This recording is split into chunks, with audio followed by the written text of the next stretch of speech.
কংগ্ৰেছৰ কোনজন মানুহে জুবিনৰ জন্মদিনত তেজ দিছে মোক কওকচোন। জুবিন ক্ষেত্ৰক ৰাজনীতিৰ মঞ্চলৈ ৰূপান্তৰ কৰিব নালাগে। প্ৰিয়ংকা গান্ধী কংগ্ৰেছ দলৰ হৈ আহিছিলে, দলীয় কামত আহিছিলে আৰু 2 মিনিট জুবিন ক্ষেত্ৰত গ'ল। তেওঁ যদি জুবিন ক্ষেত্ৰত যাবৰ কাৰণে আহিলেহেঁতেন বেলেগ কথা। জুবিন ক্ষেত্ৰখনৰ জাগা কোনে নিৰ্ধাৰণ কৰিলে? জুবিনক যে তাত সমাধিস্থ কৰিব লাগে সেই নিৰ্ণয় কোনে ল'লে?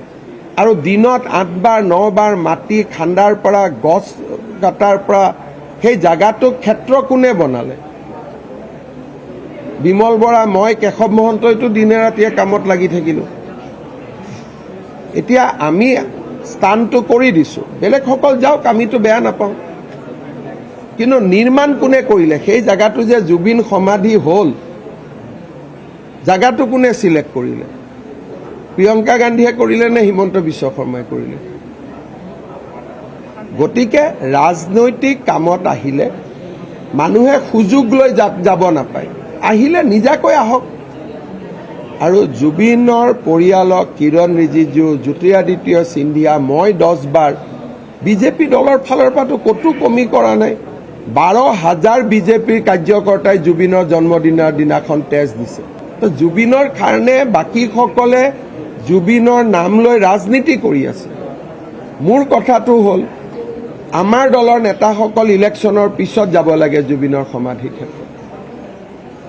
জুবিনক ৰাজনীতিৰ লগত জড়িত কৰিব নালাগে, এইটো মোৰ প্ৰথম দিনাৰ পৰা প্ৰিন্সিপল ষ্টেপ। ময়ো যেতিয়ালৈকে ইলেকশ্যন চলি থাকে ময়ো নাযাওঁ। যদি ভগৱানে কৰে আকৌ এবাৰ মুখ্যমন্ত্ৰী পাতে, হৈ পেলাই তাতে যাম, যাতে কোনেও আমাক ক'ব নোৱাৰে জুবিনৰ নামটো ৰাজনীতিত ব্যৱহাৰ কৰা হৈছে। কংগ্ৰেছেতো খোল্লা জুবিনক লৈ ৰাজনীতি কৰি আছে। প্ৰিয়ংকা গান্ধীয়ে কি কৈছে? জুবিনৰ নাম মই শুনাই নাছিলোঁ। যদি তুমি নামে শুনা নাছিলা, সমাধিত কিয় গলা? যিজন ব্যক্তি তুমি নামেই শুনা নাই, সেইজন ব্যক্তিৰ সমাধিত কিয় গলা? তাৰমানে ভোটৰ কাৰণে গলা। এনেকে অসমীয়া মানুহক আৱেগিক কৰি ভোট লোৱাটো পৰম্পৰা বহুত পুৰণা। শ্বহীদ বাকৰিত কিয় নগ'ল প্ৰিয়ংকা গান্ধী? আপোনালোকে আমাক সোধে যে জুবিনৰ সমাধিত অমুক অমুক জীয়ন কিয় নগ'ল? এইটো সোধকচোন যে 855 জন শ্বহীদৰ বাকৰিত প্ৰিয়ংকা গান্ধী কিয় নগ'ল? সেই প্ৰশ্নটো আপোনালোকৰ কোনেও নকৰে। প্ৰিয়ংকা গান্ধী ভূপেন হাজৰিকাৰ সমাধিৰ আগেদি আহিলে, কিয় ভূপেন হাজৰিকাৰ সমাধিত নগ'ল? এইটো প্ৰশ্নটো মানুহৰ মনত আহিব। জুবিনৰ তাত কিয় গৈছে? মানুহ আৱেগিক হৈ আছে, জুবিনৰ নামত ভোট লাগে।